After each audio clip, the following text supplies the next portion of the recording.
Hello friends, and welcome to my weekly garden walk and talk tour. My name is Hila and I garden in a medium-sized garden in West Yorkshire, and it's a USDA zone 9A. We're starting off in the vegetable garden area that has some raised beds, which so far the new raised beds seem to be not quite as successful as the overwintering raised beds. The onions in the other raised beds and the garlic seem to be doing really well. These were planted last year from sets, and the variety is called Stuttgarter. They're beginning to bulb out now. As you can see, you're beginning to see the shape of the little bulb at the base, and right now it's just a matter of making sure that they stay moist, that the soil is always watered, which this past week it has been raining almost non-stop for the whole week. Today is the first day that we've actually woken up to a lovely sunny day, so that's been good. So the overall environment, the overall feel of the garden right now is very much sodden. The purple sprout and broccoli and the kale, the ones that have survived, seem to be coming along nicely and slowly. I'm keeping the agromesh over them because we still have butterflies about and they're currently looking for places to lay their eggs. Over the last week, I planted out the butternut squash plant, which I bought from B&Q. My own seeds were not successful. I also have some leeks planted out. Leeks are great for the winter months, particularly December and January. So I've planted those out, and the squash also will be for then. I'm also trying out these slug traps that I found in the greenhouse. So far, they haven't been successful. So I'm experimenting with different varieties of beer and sugar combinations to see what is going to be the most attractive. I know there's tons of slugs in this area because I've lost so many crops to them. Over here, I've planted a courgette ambassador plant. Had so much great success with it last year, and so I'm hoping to be able to repeat the success with that particular variety. It just kept on producing right up until November, and that was fabulous. The carrots are also doing quite well. We have some new seedlings coming from the ones that we planted last week. From the seeds that we sowed last week in order to replace the ones that were chewed up by the slugs. And over to the flowers section that are within the vegetable garden, the clematis seems to still be going quite strong, and I found that there was a second clematis plant that I thought had died, but it hadn't actually died. It's come out and it's got a different color to the Nelly Moser. Last week I also mulched and pruned the Zephyrin Druhin rose that seems to have been struggling. And on top of all the rain that we've been getting, it's showing a lot of new growth. So maybe that it needed a bit of TLC and it might actually flower this year. Who knows? I'm just going to keep on top of it. I'm also going to buy some rose feed so that I can spread some. I love this hardy geranium. It has this really beautiful purple color, so it's got a very regal color with the soft green of the leaves. Absolutely gorgeous. I have this growing here at the base of the trellis. It dies back completely, so during winter it's just soil, and then in the spring it comes out. It flowers throughout the entire summer, so it's a really good one, very easy to look after and does really well. The fruit trees are looking good. There's a lot of little baby fruit. This one is the green gage, and green gage is a really lovely tart fruit. You don't often get them in shops now because they don't have as much flesh as, say, plums, but I think that they're quite delicious. So along here we have the wood store that was built last year. So this is a relatively new structure which is just getting to settle in. This area, we used to call it the jungle because it just felt like it was really hard to tame and control, but we've somehow managed to have some sort of order to it. So there's a compost, we started a compost section there because it does get a lot of sun. And there's this it's a really lovely shrub, but it can get quite weedy, and it has this bright pink flowers, and I only keep it there, but I always make sure that we're quite severe with pruning it back. There was so much rain that the rhubarb leaves were splitting and just sort of literally exploding off of their stalks. That's how wet and soggy it has been. My son has been making loads of rhubarb crumble, so we've been having a really good harvest. We actually have too much of the rhubarb. This autumn I'm going to have to split them and give them away.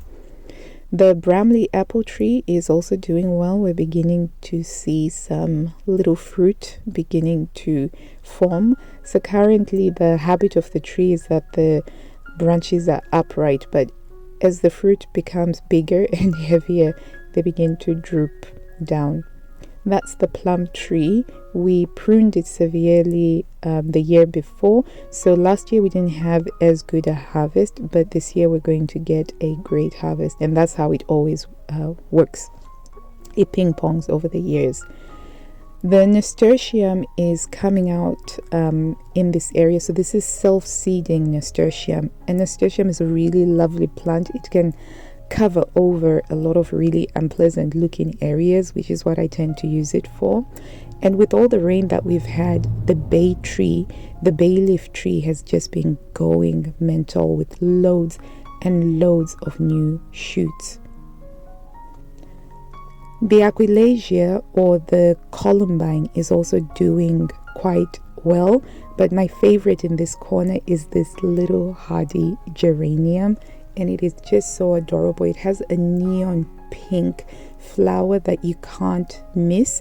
I planted this out last year and I hoped it would be bigger, but I think it's a slow growing hardy geranium. So there's loads of nasturtium here, and I've been picking the nasturtium so that it's got the space that it needs. Behind the yucca plant, I actually have a crab apple. I didn't realize it was there until I cut back that yucca plant severely to one stem, but it does these little orange flowers, and I'm thinking of moving that.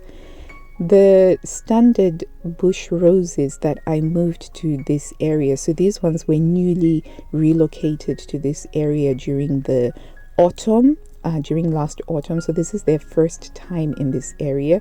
I mulched them this week, so I got some compost and I put it at the base, and they seem to be doing quite well. The other type of aquilegia that I have, which is called Balo, it's a double petal aquilegia that is still going very strong, much stronger than the other common aquilegia, which is sort of fading away now. The Canterbury bells, they seem to absolutely love the water because they have just taken over this area and covered over the diantheses that I have growing underneath, which I'll have to move to another area because they clearly cannot compete with the Canterbury bells. And then we have here the creeping Jenny with the saxifraga. That's also still going strong with its lovely dainty flowers. I'm very happy with how the saxifraga is doing. It's been in that area now for about 3 years, so it's done really well. And then over here we can see where I this past week I planted out some dahlias. So these are just common dahlias for the cut plants, and these are the aster seedlings, which I'm hoping will form a clump habit over there. And the idea is that I just want an explosion of color. We'll see if it works. I'm currently leaving the forget-me-nots to dry out and self-seed, so this coming week or this weekend even, I'll be able to pull these out, and the little seeds will get back into the ground where they're supposed to go. And I also have some more dahlias planted out in this area. The alliums are going strong, and it's really beautiful to see them. And I also found this multicolor aquilegia, which is a really lovely variation on the golden aquilegia that I have growing here that goes so nicely with the purple alliums. The other thing that I planted out as well was the sweet peas. So this is the Spencer and the sweet pea Spencer variety, and I have that growing up the obelisk. The different varieties of alliums that I'm having are adding such a lovely textural interest. So you have these ones that are a bit more sparse. I'll have to find out the name of those ones. I can't remember the name. But then I also have the ones that are more dense, and that's lovely. The looping is growing, and it turns out that it's purple. When I actually bought it, I wasn't sure what color it was, but purple sits in very nicely with the overall color scheme that I have going on these beds. These beds are in the south facing area of the garden, but they don't get sun the whole time because of buildings and of trees, but it is the area that does get the most sun for flowers. The guam plant that I don't particularly like the color of, it doesn't match, is doing incredibly well with all this rain. I have never seen it so prolific. It's clearly something that benefits from a lot of water. It just needs to be dead-headed. So ideally I need to find a guam that matches color wise with the overall purple, blue and white scheme that I have going. The one plant that doesn't seem to have done well with all the rain is the iris. They were just falling over. They didn't seem to be able to handle all the water very well. The lady's mantle is just gone massively big since last week, so clearly they need a lot of water. I need to improve the water retention in the soil so that during the times where we don't have a lot of rain, the plants are getting as much water as they need to thrive. So I think the wet weather has been quite illuminating for me in terms of realizing that perhaps I haven't been in the past necessarily as good at ensuring that the plants are watered. But there is color and there is interest right now, which is what I love. I also have another hardy geranium which has this beautiful magenta, like a really popping magenta flower with a dark center. And this again is a fantastic perennial because it dies back completely and then it just comes out really beautifully. I have a polemon plant which has got a light blue flower, but it's being completely overshadowed by the irises, so I need to rework this area a little bit to figure out what's going on. And then these perpetual sunflowers, they have grown at least another 2 feet in the last week because of all the rain, and these ones I split them last year to make them smaller. And then I have a mahonia plant over here, which is an evergreen. It always provides interest throughout the year. It has the berries and then the new russet green leaves in the spring, and the birds really love those blue berries, and they tend to spend a lot of time in that area. So moving over to the pond, obviously the rain has been absolutely fabulous for it. I have these lovely little grasses that grow everywhere in the spring, and they're very charming and quite dainty in the wind. I can't remember how I ended up with that pot next to the pond, but it is there. But the pond plants are now coming into full bloom, and this particular one, I can't remember its name. I will find out, and in the next walkthrough I'll tell you. It's got these really bright deep blue tiny little flowers, and then the water iris is getting ready to bloom, and it has these wonderful purple flowers. And this one is particularly important because the dragonflies, they sort of have their little eggs on there, and so we always make sure that that one is going strong. And again, the hardy geraniums have just been incredible with all the rain, and it's like a cloud of pinks and greens, and very, very beautiful to look at, and quite satisfying to be able to walk through the lovely pinkness of this. Pink is my favorite color, so I do try and populate the garden with a lot of pinks. The dahlias are also doing well. They need to be potted out. And I have this euchera that I've been keeping in this area, which has these lovely pink flowers, and I have to decide where I'm going to plant that out. Because of the rain and the wind, unfortunately, I only just realized this, the lid fell onto the Golden Showers rose bush, which, despite having been planted nearly 3 years ago, seems to be struggling. So I need to move it, and I will be moving it towards the end of the season. So last week I was trying my best to get as many of the seedlings planted out as possible. I'm about halfway there, but you can see there just how much rain we've been having, because that's all the rain that's just been caught in the seed trays. I also planted out some cosmos into some pots and some marigolds into pots, because I love having pots of marigolds throughout summer. The potatoes have been as if they're on steroids. They're beginning to have the little flowers that indicate that the tubers are bulbing out, so that's really good. Managed to also plant out a second courgette plant. I'm experimenting with this one because it's a yellow courgette, and I've never tried yellow courgettes before, so wish me luck. The tomatoes have gone into the grow bag. My son set those out, as well as the red peppers. They're in the grow bag. So these sections that we've put them on, those are like the main sunspots that we have on the patio. They get the most amount of sun.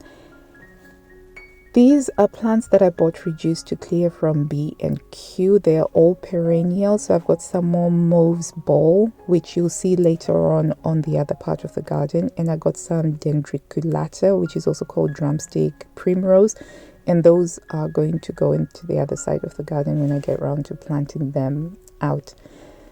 I have some more hardy geranium everywhere, and that's some crochisma, which will have some bright red flowers over in summer. The camellia bush also has been sending out loads of new pale green shoots because of all the rain that we've had. Over here, the Japanese anemone is growing strong, and that's more of a summer flowering plant, so that's going to be something to look forward to. Some more hardy geranium over here, which provides a nice cover for the base of the clematis and the base of where the Madame Alfred Carrier rose is. I bought this rose from Peter Beals as a 2-year-old potted rose, and I think it's doing quite well. The clematis is beginning to open up, and ideally I wanted the clematis to open at the same time as the rose is flowering, so I need to go back to the drawing board and rethink what other clematis might be suitable to go with this rose. My summer flowering pot seems to be doing something finally. I could see some little pops of purple color, so I need to move this to the patio now, where we'll be able to see it, because the promise was when I bought the set was that there would be flowers consistently throughout summer. So the hardy geraniums, again, they're just doing really well against the east facing wall of the garden. Another thing that I love that grows on the east facing wall is these little ferns that grow in the cracks of the bricks, and over summer they just get bigger, and it's really lovely. I had nothing to do with it, but it's one of those things that you just you appreciate because it just makes everything look pretty. I bought these Alliums in reduced to clear, and it's because I just want to plug in bits of white to mix in with some of the purples and the pinky areas that I think would benefit from adding a bit of white in it. So this section here is sort of my things that are waiting to get put out section, and I found this really beautiful iris. I think it's called Dutch gold iris, and it is the most beautiful mustard color. I'm in love and I'm in awe with this. The petals are just so beautifully velvety, and this just came out all of a sudden. One day it was a bud, and then the next day it had blossomed. So clearly the water did it really well, and I also mulched it because it's in the same pot as the tree peony. And so several of the bushes that I have are just coming in with those beautiful warmer red colors, so the burgundies. So really happy with that. And then I've got a dwarf hardy geranium that makes more petite clumps, and that's doing well. Another thing that's really benefited from all the rain is the blueberries. So we're going to have a bumper harvest of the blueberries, and over the coming week I need to net them over to keep the birds from eating the best of the berries. Same with the strawberries as well. Those are beginning to form the fruit, so I need to cover them over and put some hay underneath, so that we'll have a good harvest. So that's the mauve's ball, which is really bright and purple. Next to it, I planted out some more aster seedlings that I'm hoping will do well in the sun. This area here normally would have nasturtiums, but I decided to pull out all of the self-seeding nasturtiums, and I've put in my dwarf sweet peas. So these ones shouldn't need a climbing obelisk, and the idea is this is going to be full of sweet peas that I can cut. I also put a fuchsia plant over there, and I hope it's going to do well. And these are some cosmos seedlings that I popped in this area to see if that will work out well. I also put some sunflowers because this wall is south facing, and I'm hoping they will do well there. The gladioli is growing out, and the clematis that was planted out last year has got tiny little buds, so I'm optimistic and looking forward to that. Another one that's doing really well with the rain is the euphorbia over in the corner there, which I didn't have high hopes for, but it's done very, very well for itself. And over here, the chestnut tree is just looking absolutely gorgeous, particularly in the sun. And we had so much rain that we even had rain on the tree trunk. That's how wet it got.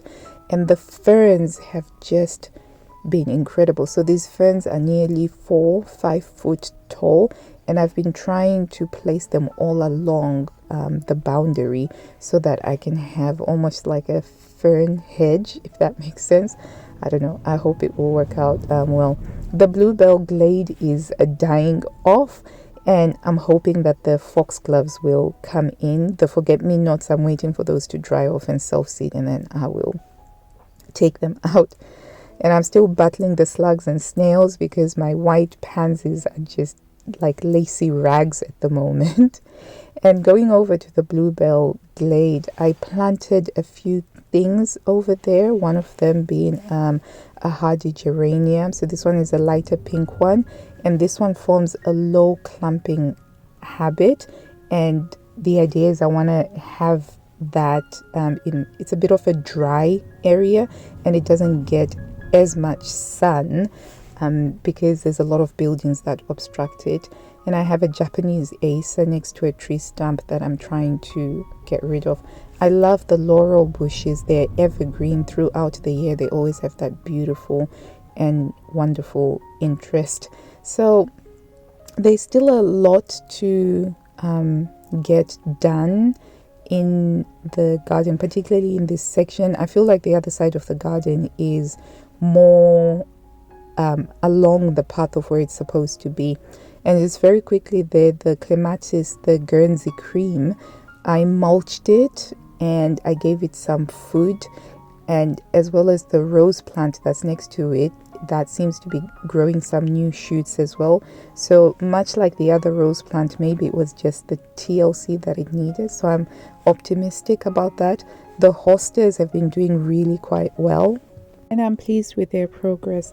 So that's the end of another weekly garden tour. Thank you so much for visiting with us in the garden.